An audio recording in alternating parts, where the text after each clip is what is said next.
शाह से मिले पंजाब सीएम भगवंत मान। मुलाकात के बाद बोले भगवंत मान, शाह ने दिया मदद का आश्वासन। एनसीपी एससीपी सांसद सुप्रिया सूले का बयान, बोली सरकार करे महाराष्ट्र की मदद और किसानों का कर्ज माफ होना चाहिए। बरेली मामले में डीआईजी अजय कुमार का बयान, बोले योजना के तहत की गई बरेली हिंसा तथ्यों को खंगाल रही टीम।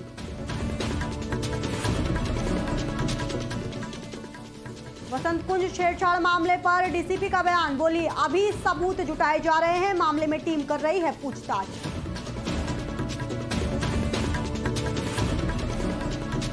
औरैया में दशहरा की तैयारियां हुई पूरी, जलेगा 45 फुट ऊंचा रावण, कई पीढ़ियों से पुतला बना रहे हैं मुस्लिम कारीगर।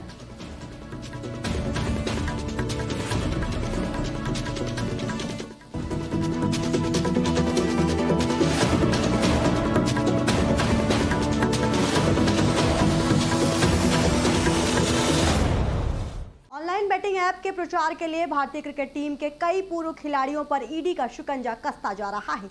बीते दिनों युवराज सिंह को ईडी के दफ्तर बुलाया गया। ईडी इस मामले में लगातार कई लोगों से पूछताछ भी कर रही है। वहीं टीएमसी की पूर्व सांसद और बांग्ला अभिनेत्री मिमी चक्रवर्ती, अभिनेता अंकुश हाजरा को भी पूछताछ के लिए बुलाया जा चुका है। देखिए खास रिपोर्ट में।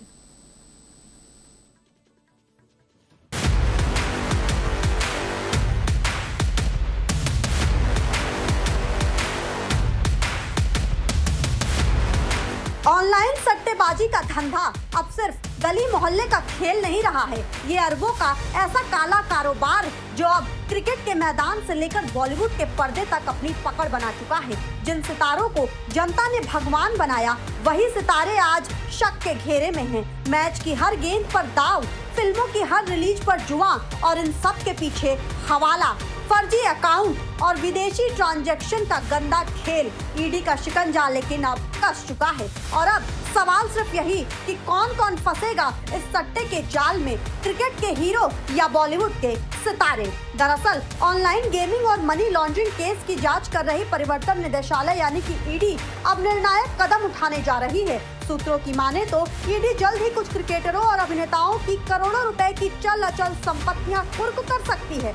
इनमें कुछ विदेश में स्थित प्रॉपर्टी भी शामिल है। ये कार्रवाई धन शोधन निवारण अधिनियम यानी कि पीएमएलए के तहत होगी। ईडी की जांच में सामने आया कि 1xBet नामक ऑनलाइन सट्टेबाजी और गेमिंग पोर्टल ने कई भारतीय सितारों को विज्ञापनों के जरिए भारी रकम दी थी। इन पैसों से खरीदी गई संपत्तियों को ईडी ने अपराध की आय मानते हुए उनको कुर्क करने का फैसला किया है। इनमें से कुछ संपत्तियां भारत में हैं, तो जबकि कई प्रॉपर्टी यूएई जैसे देशों में भी बताई जा रही है। बता दें कि इस केस की जांच के दौरान ईडी ने हाल के हफ्तों में कई नामचीन क्रिकेटरों से पूछताछ भी की है, जिनमें सबसे पहला नाम युवराज सिंह का है। उसके बाद सुरेश रैना, रॉबिन उथप्पा, शिखर धवन शामिल हैं। इसके अलावा अभिनेता सोनू सूद, पूर्व सांसद और अभिनेत्री मिमी चक्रवर्ती और बंगाली फिल्म अभिनेता अंकुश हाजरा से भी पूछताछ की गई है।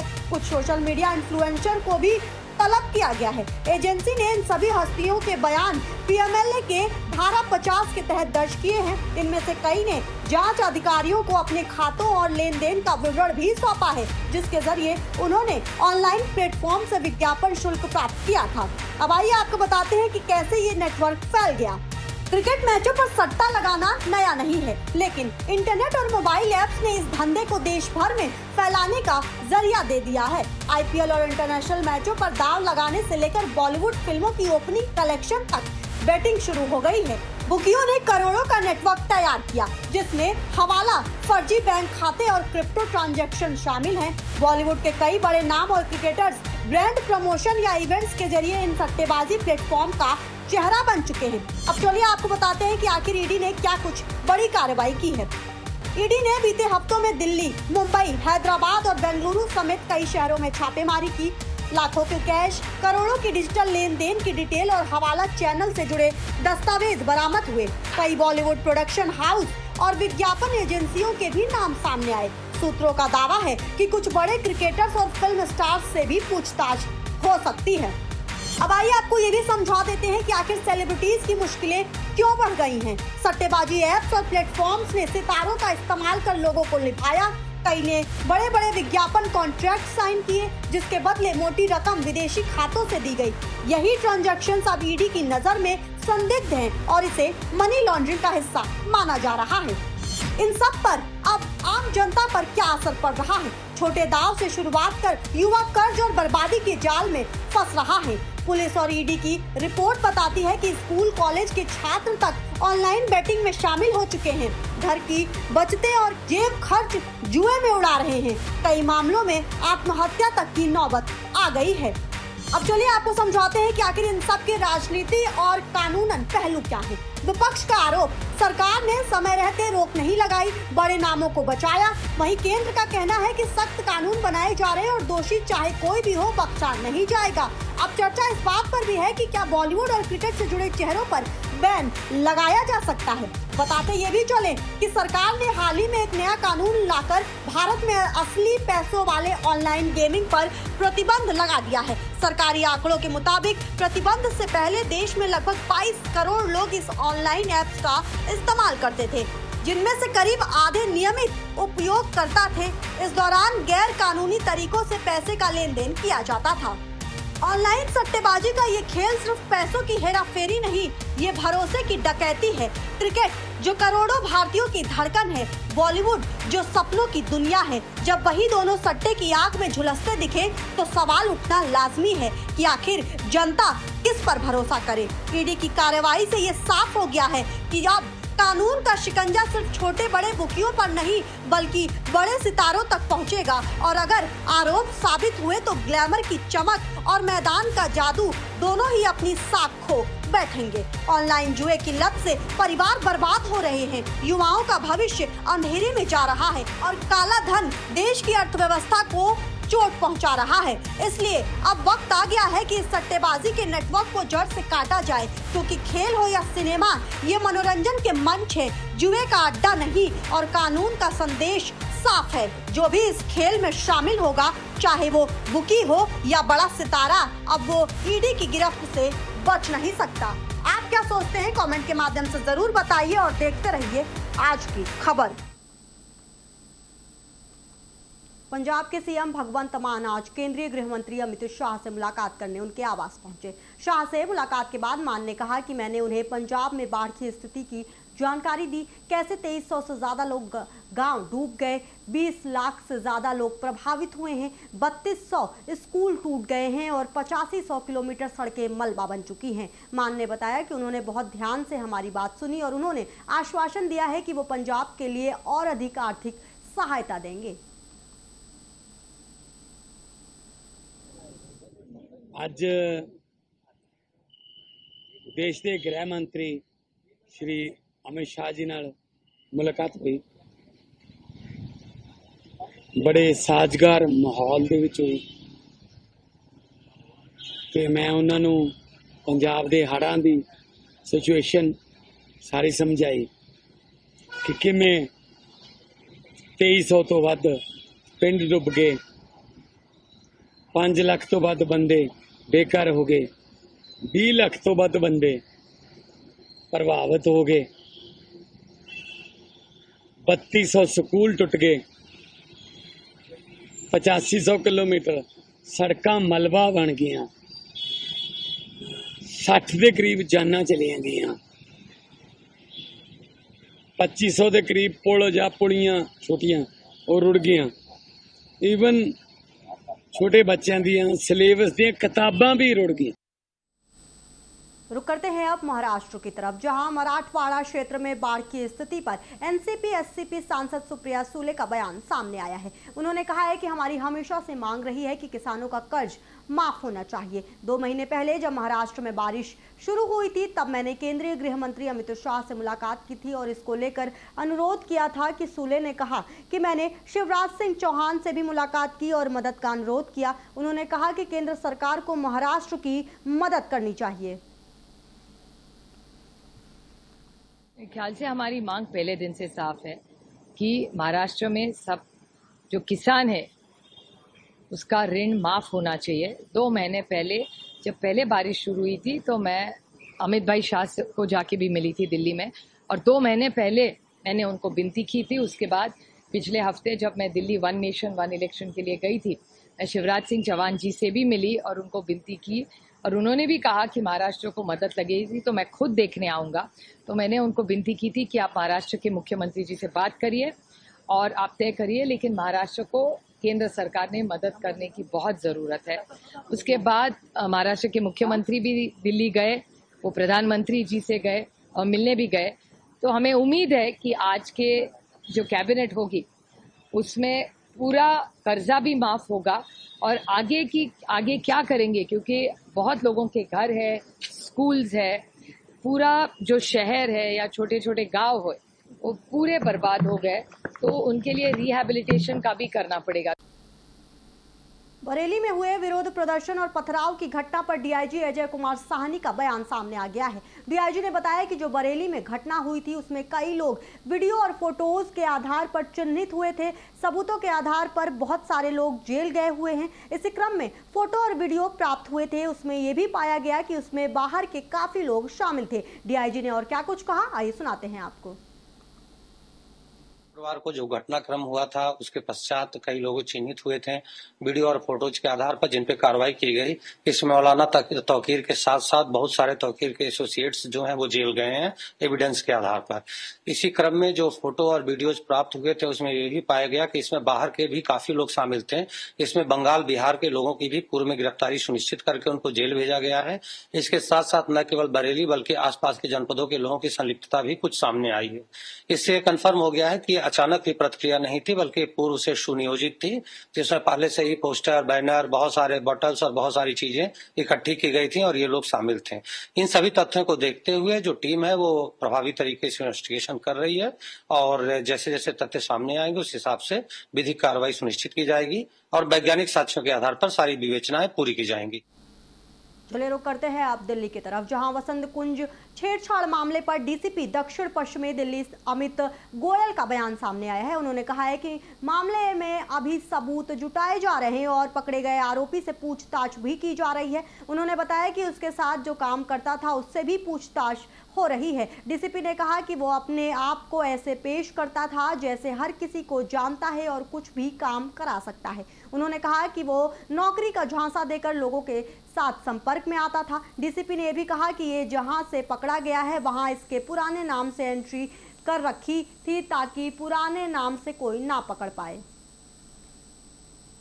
जांच चल रही है जी, उसके साथ जो भी उसके खिलाफ आरोप है उन सब का उसके अगेंस्ट एविडेंस वगैरह जुटाया जा रहा है और उसी के मद्देनजर रखते उससे सवाल जवाब भी किए जा रहे हैं और जो उसके साथ काम करते थे उनके साथ भी उसको क्रॉस एग्जामिन किया जा रहा है। तो उसी से ताकि हम जो भी एविडेंस उसके अगेंस्ट जुटाए जाएं वो सब उसमें कार्रवाई चल रही है जी। वो 3 महिलाओं का खासकर ये था कि इसके साथ ही थे शुरू से, यही सारा इंस्टीट्यूट उसके बिहाफ पे देखते थे और उसके जैसे वो कहता था वैसी वो कार्रवाई करते थे। उनके खिलाफ ये आरोप हैं, वही आरोपों की आगे उनके अगेंस्ट एविडेंस और इसके साथ बातचीत में क्या आ रहा है उसको जुटा के उसके खिलाफ उनका रोल एस्टेब्लिश किया जा रहा है। वैसे तो जब से इसको पता ही था तो ये बचने के पूरे तरीके रख रहा था, अपने फ़ोन वोन डायरेक्टली यूज़ भी नहीं कर रहा था, सिर्फ अपना दूसरे एक इंटरनेशनल नंबर के माध्यम से ही जिससे भी कम्युनिकेट करने की कोशिश कर रहा था। और होटल भी जैसे पहले था कि हर दूसरे दिन बदल लेता था ताकि पकड़ में ना आए, और टैक्सी वगैरह यूज़ करता था ताकि इसकी आइडेंटिटी आगे ना निकले कि कौन यूज़ कर रहा है। और जहाँ आखिरी होटल में पकड़ा गया वो अपने पुराने नाम इसने भर रखा था ताकि एकदम से कोई पुराने नाम से शायद ना लिंक कर पाए। औरैया में दशहरा के अवसर पर 45 फुट ऊंचे रावण का पुतला दहन किया जाता है, जिसे जनपद जालौन के मुस्लिम कारीगरों द्वारा कई पीढ़ियों से तैयार किया जा रहा है। ये परंपरा गंगा जमनी तहजीब की मिसाल पेश करती है, जैसे अलग अलग धर्मों के लोग एक साथ मिलकर इस आयोजन का हिस्सा बनते हैं। रामलीला कमेटी के अध्यक्ष छुन्ना मिश्रा ने बताया कि ये रामलीला कमेटी लगभग सैकड़ों वर्षों पुरानी है और रावण के पुतले को दहन किया जाता है।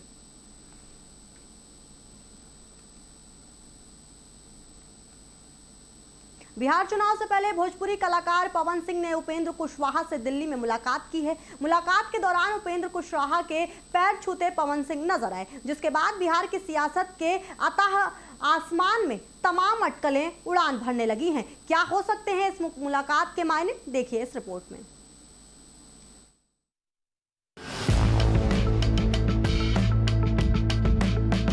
भोजपुरी एक्टर पवन सिंह की बीजेपी में री एंट्री हो गई है। पवन सिंह की वापसी में क्या पूर्व केंद्रीय मंत्री और बीजेपी नेता आरके सिंह की चेतावनी ने बड़ा रोल अदा किया है, या फिर प्रशांत किशोर का भ्रष्टाचार पर प्रहार काम आ गया है? केंद्रीय गृह मंत्री अमित शाह का हाल ही में डेहरी ऑन सोन का दौरा पवन सिंह की बीजेपी में री एंट्री की कहानी तय कर गया। जैसे ही पवन सिंह विनोद तावड़े के साथ उपेंद्र कुशवाहा के आवास पर पहुंचे, बिहार की राजनीति में चर्चा शुरू हो गई कि क्या पवन सिंह का जादू चलेगा या फिर नहीं। खासकर डेहरी ऑन सोन की 24 सीटों पर राजपूत वोट बैंक को बांध कर रख पाएंगे पवन सिंह? क्या डेहरी ऑन सोन में इस बार एनडीए के किले को बचाने की जिम्मेदारी पवन सिंह को मिलने वाली है?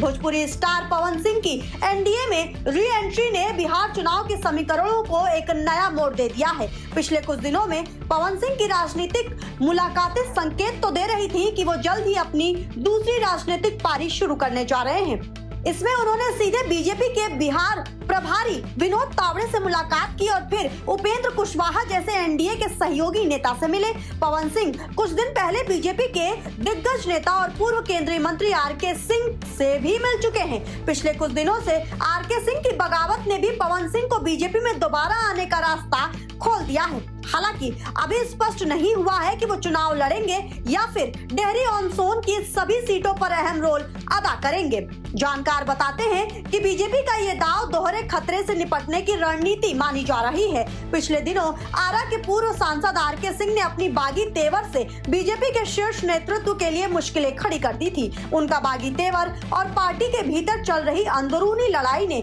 आरा सीट पर अनिश्चितता पैदा कर दी थी। पवन सिंह जो उसी राजपूत समुदाय से आते हैं और आरा के रहने वाले हैं, ऐसे में बीजेपी ने न सिर्फ आरके सिंह के विकल्प को मजबूत किया है, बल्कि राजपूतों के पारंपरिक वोट बैंक में एक स्पष्ट संदेश भी दिया है कि पार्टी उनके साथ है। दरअसल प्रशांत किशोर लगातार भ्रष्टाचार और सुशासन की विफलता को मुद्दा बनाकर नीतीश सरकार को घेर रहे हैं। ऐसे में पवन सिंह जैसे सेलिब्रिटी को मैदान में उतारकर बीजेपी चुनाव के नैरेटिव को भ्रष्टाचार से हटाकर युवा अपील, जातिगत समीकरण और मनोरंजन की तरफ मोड़ना चाहती है। पवन सिंह का क्रेज युवा वोटरों और महिलाओं के बीच पीके के गंभीर राजनीतिक मुद्दों से ध्यान भटका सकता है। ऐसे में पवन सिंह का विनोद तावड़े के साथ उपेंद्र कुशवाहा से उनकी मुलाकात बेहद अहम मानी जा रही है। राजपूत और कुशवाहा जाति डेहरी ऑन सोन में बीजेपी के लिए तुरुप का इक्का भी साबित हो सकते हैं। उपेंद्र कुशवाहा और पवन सिंह की मुलाकात ये भी संदेश देती है कि दोनों पिछले गिले शिकवे भूलकर अब एक साथ एनडीए के लिए काम करेंगे, क्योंकि काराकाट के लोकसभा चुनाव में कुशवाहा और राजपूत जाति आमने सामने आ गए थे। राजपूत वोटरों के पवन सिंह के साथ जाने से उपेंद्र कुशवाहा की हार हुई थी। इसी तरह आरा में कुशवाहा वोटर बीजेपी से छिटक कर सीपीआई उम्मीदवार के साथ चले गए, जिससे आरके सिंह की हार हो गई। ऐसे में डेहरी और सोन में इस बार बीजेपी आरा, बक्सर, सासाराम और काराकाट लोकसभा के तकरीबन 24 विधानसभा सीटों पर अपनी गोटियां सेट करने में लगी हुई है। वैसे ऐसा पहली बार नहीं हुआ है कि पवन सिंह चुनावी मैदान में उतरेंगे। इससे पहले भी 2024 लोकसभा में निर्दलीय चुनाव पवन सिंह लड़ चुके हैं। जी हां, पवन सिंह को पहले बीजेपी ने पश्चिम बंगाल की आसनसोल सीट से उम्मीदवार बनवाया था, लेकिन उन्होंने वहां से चुनाव लड़ने से इनकार कर दिया और बाद में वो बिहार की काराकाट सीट से निर्दलीय ही मैदान में उतर गए। हालांकि उनको सीपीआई माले कैंडिडेट राजाराम सिंह कुशवाहा के हाथों हार का सामना करना पड़ा था। वहीं एनडीए प्रत्याशी उपेंद्र कुशवाहा तीसरे नंबर पर रहे थे। बता दें कि राजाराम को 3,18,730, पवन सिंह को 2,26,474 और कुशवाहा को तब 2,17,109 वोट मिले थे। तो आपको क्या लगता है, क्या बिहार के समीकरण में मोड़ आने वाला है? क्या power star Pawan Singh BJP के रास्ते और आसान कर देंगे, या फिर प्रशांत किशोर के भ्रष्टाचार वाले आरोप सिद्ध साबित हो जाएंगे? आप क्या सोचते हैं? कमेंट के माध्यम से जरूर बताइए और देखते रहिए आज की खबर। देश के अहम खबरों में बस इतना ही। बाकी के अहम खबरों के लिए आप देखते रहिए आज की खबर।